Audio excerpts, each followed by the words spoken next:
Tapping వ్యవహారం అయితే తెలంగాణలో సంచలనం సృష్టిస్తుంది. అయితే ఇందులో ప్రముఖంగా వినిపిస్తున్న పేరు ప్రణీత్ రావు. అయితే ఈ ప్రణీత్ రావుని అరెస్ట్ చేసినట్టు అయితే మనకు వార్తలు వస్తున్నాయి. ఇందులో ప్రముఖుల పేర్లు కూడా మనకి వినిపిస్తున్నాయి.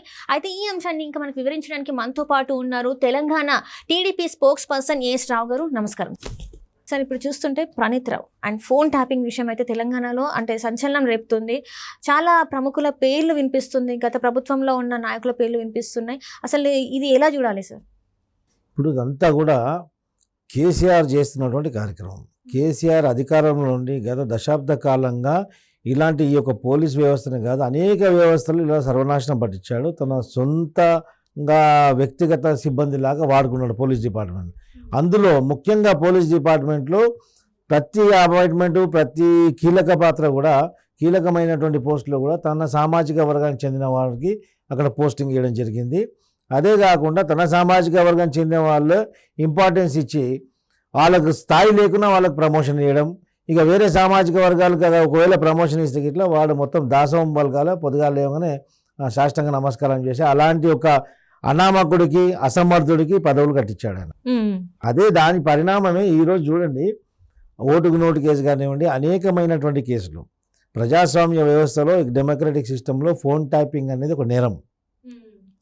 నేరుగా ప్రభుత్వ అధికారే ఫోన్ ట్యాపింగ్కి పాల్పడితే ఇది ఎంత ఘోరమైనటువంటి పరిస్థితి. అంటే రక్షకులే భక్షకులుగా మారితే ఈ ప్రజాస్వామ్యం ఎవరు కాపాడాలా? దీన్ని సీరియస్గా తీసుకోవాలా. దీనిపైన ఈ యొక్క డెమోక్రటిక్ సిస్టమ్కి ఒక ఏమంటారు సేఫ్ గార్డ్ చేయడానికి దీనికి కస్టోడియన్గా ఉన్నటువంటి వ్యక్తులు గవర్నర్ గారు, హైకోర్టు జడ్జి, ఇలాంటి వాళ్ళు ఈ యొక్క డెమోక్రటిక్ సిస్టమ్ని కస్టోడియన్గా ఉంటారనమాట. డెమోక్రటిక్ సిస్టమ్ బుల్డోజ్ అవుతుంటే దీన్ని కాపాడడం కోసం, వీళ్ళు ఒక రాజ్యాంగాన్ని కాపాడడం కోసం కస్టోడియన్గా ఉంటారు. వీళ్ళు ఈరోజు ఇంటర్వ్యూన్ కావాలి ఈ ఇష్యూలో. ఫోన్ ట్యాపింగ్ ఇష్యూలో గవర్నర్ గారు కూడా జోక్యం చేసుకోవాలా, హైకోర్టు చీఫ్ జస్టిస్ కూడా జోక్యం చేసుకోవాలి. జోక్యం చేసుకొని ఇప్పుడు ఇదొక ఎగ్జాంపుల్గా మారాలి. భవిష్యత్తులో కూడా ఏ ఒక్క దుర్మార్గుడైనా కానీ, ఎందుకంటే దుర్మార్గుడైన పదం ఎందుకు వాడుతున్నా అంటే గతంలో పరిపాలించిన 10 ఏళ్ళు దుర్మార్గుడిని ఆ చేతిలో ఈ రాష్ట్రం అప్పగించడం జరిగింది. దుర్మార్గాలు, అనేక దుర్మార్గాలు కొనసాగినాయి. ఆ దుర్మార్గాల్లో భాగమే ఈ యొక్క ఫోన్ ట్యాపింగ్. ప్రణీత్ రావు ఎంత ధైర్యం వాడు ఒక వ్యవస్థలో, ఒక గూఢచార వ్యవస్థలో ఒక ఉగ్రవాదుల్లాగా ఒక 30 మందిని తన సొంత టీం లాగా ఏర్పాటు చేసుకొని, ఆ సొంత టీం 30 మంది కూడా ఒకటే సామాజిక వర్గానికి చెందినవాళ్ళు. ఆ సామాజిక వర్గం పేరు చెప్పదలుచుకోలేదు, ఎందుకంటే ఒక దుర్మార్గుడు సామాజిక వర్గంలో పుట్టినంత మాత్రాన సామాజిక వర్గాన్ని మనం బ్లేమ్ చేసే అవసరం లేదు. కాబట్టి ఆ ఒకటే సామాజిక వర్గం చెందిన వాళ్ళు ఏరుకొని ఆ సామాజిక వర్గానికే మోసం చేశాడు. అలాంటి 30 మంది ఒక టీంగా ఏర్పాటు చేసుకొని సేకరించినటువంటి డేటా మొత్తం ఫోన్ ట్యాపింగ్, దాదాపు 10,000 ఫోన్ ట్యాపింగ్స్ చేయడం జరిగింది. ఆ ఫోన్ ట్యాపింగ్లన్నీ కూడా తన సొంత పెన్ డ్రైవ్లో, హార్డ్ డిస్క్లలో సేవ్ చేసి ఆ 30 మంది ద్వారా కేసీఆర్కి, కేటీఆర్కి, ఈ యొక్క KCR TRS party, BRS party యొక్క మెయిన్ ముఖ్య నాయకులకు అందించడం జరిగింది. ముఖ్యంగా ప్రతిపక్ష నాయకుల ఫోన్ ట్యాపింగ్ చేయడము, అదేవిధంగా ఎవరైనా ప్రతిపక్ష నాయకులు కానీ ఎవరైనా కానీ ఎక్కడైనా డబ్బు ట్రాన్సాక్షన్ అయ్యే సమాచారం ఉన్నా కానీ ముందే వీళ్ళు పోలీసులకు సమాచారం అందించడం జరిగింది. ఆ టైంలో బీఆర్ఎస్ పార్టీకి ఒక కీలకమైనటువంటి అనుచరుడిగా వ్యవహరించడం జరిగింది. అది చట్టరీత్యా నేరం. ఎందుకంటే డబ్బు పంపిణీ చేయడం అది నేరం అయినప్పటికీ కూడా ఫోన్ ట్యాపింగ్ అనేది ఒక కీలకమైనటువంటి నేరం. దీంట్లో ఈ phone tapping issue KTR, KCR గొంతుకుల మీద కూడా చుట్టుకోవడం ఖాయం. అంటే ఇప్పటికే ప్రముఖుల పేర్లు వినిపిస్తున్నాయి అంటున్నారు కదా సార్, అంటే ఎవరెవరి పేర్లు బయటకు వచ్చే అవకాశం ఉంది? ఇప్పుడు ఎవరెవరి పేర్లు అంటే ముఖ్యంగా గత 10 సంవత్సరాల నుంచి ఈ యొక్క డబ్బు ట్రాన్సాక్షను, ఈ యొక్క డబ్బు పంపిణీ అన్ని చూసేది కేసీఆర్కి అనుకూలమైనటువంటి వ్యక్తులు. మైహోం రామేశ్వరరావు ఒకడు, చిన్నజీఆర్ స్వామికుడు, ఇలాంటి వ్యక్తులందరూ కూడా కేసీఆర్కి అనుకూలంగా ఉన్నటువంటి వ్యక్తులు. ఇలాంటి వ్యక్తులకి ఫోన్ ట్యాపింగ్ చేయడము. ఇంకోటి బడా రియల్ ఎస్టేట్ వ్యాపారులు, mega Krishna Reddy contractors, mega Krishna Reddy లాంటి కాంట్రాక్టర్స్, ఇంకా చాలామంది ఉన్నారు. చాలామంది ప్రముఖుల ఫోన్ ట్యాపింగ్ చేసి, అంటే ఈ ఎలక్షన్ టైంలో ఏమవుతుందంటే కొన్ని రాజకీయ పార్టీలు కానీ, రాజకీయ నాయకులు కానివ్వండి, వాళ్ళ యొక్క ఆస్తులు కుదబెట్టి మార్టిగేజ్ చేసి కానీ చాలామంది రాజకీయ నాయకులు ఒక బడా వ్యాపారులను అప్పుగా తీసుకోవడం కూడా జరుగుతుంది. అది నేను ఎన్నికల్లో పంచడానికి తీసుకుని నేను చెప్పట్లేదు. వాళ్ళు డబ్బులు పంపిణీ చేసిన పట్టుకోవడం ఆ విధంగా చెప్పట్లేదు నేను.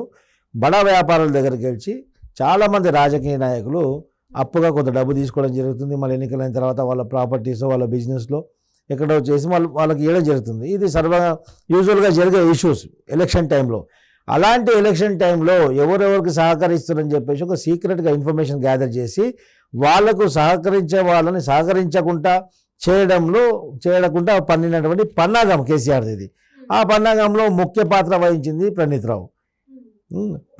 ముఖ్య పాత్ర వహించిండు. ప్రణీత్ రావు సస్పెండ్ అయిపోయిండు. ప్రణీత్ రావు ఏవన్ ముద్దాయిగా ఆ కేసులో చేర్చడం జరిగింది. అయినప్పటికీ కూడా దీనికి నేరం చేసిన వాడికంటే ఆ నేరాన్ని ప్రేరేపించి ఇదంతా చేరుతుంది. ఆల్మోస్ట్ ఆల్ ఇప్పుడు ఆయన సేకరించినటువంటి డిలీట్ చేసినటువంటి ఎస్ఐబి హార్డ్ డిస్క్ నుంచి డిలీట్ చేసినటువంటి డేటా మొత్తం కూడా ఎఫ్ఎస్ఎల్ వాళ్ళు కూడా ఒక టీమ్గా ఏర్పడి ఆ ఎఫ్ఎస్ఎల్ వాళ్ళు కూడా దాని మీద చేస్తున్నారు. ఆల్మోస్ట్ ఆల్ 50% డేటా కూడా మళ్ళీ రీట్రైవ్ అయింది.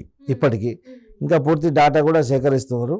ఆ తర్వాత చాలామంది ప్రముఖులు మాజీ డీజీపీ మహేందర్ రెడ్డి గారి కూడా పేరు కూడా ఇందులో వస్తుందని చెప్పి విన్నాము. చాలామంది ప్రముఖుల పేర్లు బయటకు రావడం జరుగుతుంది. వచ్చినప్పుడు ఈ యొక్క ఉన్న రేవంత్ రెడ్డి ప్రభుత్వం కాంగ్రెస్ ప్రభుత్వం కూడా పారదర్శకతంగా బట్టబయలు చేసే అవసరం ఉంది ఈరోజు. ఎందుకంటే ఎంతమంది ఈ యొక్క అక్రమం వెనుక ఈ యొక్క అప్రజాస్వామ్యమైనటువంటి కార్యక్రమం వెనుక దాగి ఉన్నారో బయటకు వస్తుంది. ప్రజలు ఎవరు దొంగనో ఎవరు దొరనో అనేది ప్రజలు తెలిసిపోతుంది. ఆ తర్వాత ప్రజల్లో కూడా ఒక చైతన్యం వచ్చేస్తుంది, ఎవరిని నమ్మాలో ఎవరు నమ్మొద్దని చెప్పేసి. ఇప్పుడు ఇంతమంది రియల్ ఎస్టేట్ వ్యాపారులు ఉన్నారు, ఇంతమంది రాజకీయ నాయకులు వెనుక ఉన్నారు. ఈ ఫోన్ ట్యాపింగ్ వెనుక ఈ ఫోన్ ట్యాపింగ్ చేసి ఈ ట్యాపింగ్ ఎవరెవరికి అందించాడు, ఈ ఫోన్ ట్యాపింగ్ వల్ల ఎవరెవరు మోసపోయారు, ఎవరెవరు లాభపడ్డారని చెప్పేసి కూడా బయటికి రావాల్సిన అవసరం కూడా చాలా ఉంది ఈరోజు. అట్లనే కొంతమంది ప్రముఖుల పేర్లు అంటే లైక్ జర్నలిస్టుల ప్రముఖుల పేర్లు బయటకు వచ్చినాయి అని చెప్పేసి, రేవంత్ రెడ్డి సోదరు పేరు బయటకు వచ్చిందని చెప్పేసి, ఇంకొకటి ఏంటంటే కవిత గారి హస్బెండ్ పేరు కూడా బయటకు వచ్చిందని చెప్పేసి అంటే అందులో వాస్తవం ఉందంటారా సార్? చూడమ్మా, రేవంత్ రెడ్డి గారి సోదరు తిరుపతి రెడ్డి గారి పేరు బయటకు వచ్చింది చెప్తున్నాను. నేనేమని చెప్పిన ఇంతకు రాజకీయ నాయకులు ఎలక్షన్లో నిలబడ్డప్పుడు ఎలక్షన్ టైంలో కొంతమంది బడా నాయకుల దగ్గర నుంచి బడా వ్యాపారుల దగ్గర నుంచి కొంత అప్పుగా తీసుకోవడం జరుగుతుంది, హ్యాండ్లోన్గా తీసుకోవడం జరుగుతుంది. అలాంటప్పుడు కొంతమంది రియల్ ఎస్టేట్ వ్యాపారులకు కాంటాక్ట్లో రావడం జరుగుతుంది. ఆ కాంటాక్ట్లో వచ్చిన వెంబడే ఇలాంటి నంబర్స్ వాళ్ళు ట్యాపింగ్లో పెట్టి స్క్రూటనీలో పెట్టిన తర్వాత ఎవరు ఈ పలానా వ్యక్తి పలానా మనిషికి ఫోన్ చేశాడు, పలానా మనిషి ఇంత డబ్బు అడిగాడు అంటే ఈ డబ్బు అందించడం జరుగుతుంది. అంటే ఆ డబ్బు అందించే క్రమంలో పట్టుకోవడమా లేకుంటే అందించకుండా చేయడమా ఏదో ఒకటి. ప్రతిపక్షాలని రాజకీయ రంగంలో ఉండకుండా వాళ్ళని వీక్ చేయడానికి ఇది పడినటువంటి పన్నాగం. ఎందుకంటే ప్రజల్లో ఓటు కొనుక్కోవడానికి డబ్బు పంచడం అది వేరే, అది ఒక నేరం. కానీ ఎన్నికలో నిల్చొని ఖర్చు పెట్టంటే రకరకాల ఖర్చులు ఉంటాయి. ఆ ఖర్చులకు ఆ యొక్క ఎక్స్పెండిచర్ మీట్ కావడానికి కొంతమంది రాజకీయ నాయకులు లిక్విడ్ క్యాష్ లేకపోకుండా వల్ల లేకపోవచ్చు, ఇంకా వేరే ఉండొచ్చు కారణంగా. ఉదాహరణకు జగ్గారెడ్డి చూడండి, సంగారెడ్డి జగ్గారెడ్డి అప్పులు చేసి ఎలక్షన్ కొట్లాడతాడు, ప్రజలకు ఏమి చేయాలంటే కూడా అప్పులు చేస్తాడు. అలాంటి వ్యక్తి ఉంటాడు. అలాంటి వ్యక్తులు కూడా ఉంటారు కదా. అలాంటి వ్యక్తులు కొంతమందికి నాకు డబ్బులు కావాలా, ఇంత డబ్బులు నాకు ఇవ్వని చెప్పి సాయం అడగడం జరుగుతుంది. అలాంటిప్పుడు ఇలాంటి ఫోన్ ట్యాపింగ్లో వాళ్ళు వచ్చినప్పుడు ఆ వ్యక్తికి డబ్బులు అందకుండా చేయడము, ఆ వ్యక్తి ఓడిపోవడము, ఆర్థిక సాయం మనిషికి అందకుండా చేయడం, అలాంటి వ్యక్తులు ఓడిపోవడం, ఇలాంటి కార్యక్రమాలు చేస్తారు. సో కేసీఆర్ ఇది చేసిన దీని వెనుక మొత్తం కేసీఆర్ ఉందని చెప్పి బలంగా మేము నమ్ముతున్నాము, ప్రజలు కూడా నమ్ముతున్నారు. పారదర్శకతంగా మరోసారి చెప్తున్నాను, రేవంత్ రెడ్డి ప్రభుత్వం ఖచ్చితంగా ఉన్నట్టు బయట బట్టబయలు చేస్తే అందరు ముసుగులు తగిలిపోతుంది. అంటే ఇక్కడ అట్లనే సార్ కరీంనగర్ సిరిసిల్లాలో వార్ రూమ్స్ అంటే కాంగ్రెస్ నేతల అంటే కొంతమంది ఎవరైతే ఉన్నారో వాళ్ళ వాణిజ్య అంటే బిజినెస్ మ్యాన్లతోని రియల్ ఎస్టేట్ వాళ్ళతోని మాట్లాడి అండ్ ఇంకోటి వాళ్ళకి వార్ రూమ్స్ కూడా పెట్టినట్టు తెలుస్తుంది. మరి ఇది ఎలా చూడాలి సార్? అదే వార్ రూమ్స్ పెట్టి అక్కడ నుంచి, ఎందుకంటే వేరే నియోజకవర్గాలలో పెడితే బలమైన క్యాండిడేట్ ఉంటారు. ఇప్పుడు కేటీఆర్ హరీష్ రావు అంటే ఆ నియోజకవర్గాల్లో ఖచ్చితంగా వాళ్ళు బలమైన నాయకులు కాబట్టి వేరే పార్టీలో కూడా పెద్దగా చెప్పుకోదగ్గ నాయకులను పోటీలో పెట్టలేదు కాబట్టి వాళ్ళ దాని మీద కాన్సన్ట్రేట్ చేసే అవకాశం ఉండదు. కాబట్టి అందుకే ఆ నియోజకవర్గాల్లో పెట్టి వారు ఏర్పాటు చేశారు. ఒకవేళ వేరే దగ్గర పెడితే ఆ బీఆర్ఎస్ క్యాండిడేట్కు పోటీగా ఇంకో క్యాండిడేట్ సరిసమాన క్యాండిడేట్ ఉంటాడు కాబట్టి ఖచ్చితంగా బయటకు వస్తాయి. హరీష్ రావు మరి కేటీఆర్ ఉన్నటువంటి కాన్స్టిట్యున్సీలు కాబట్టి దాంట్లో ఇది బయటికి రాలేదు.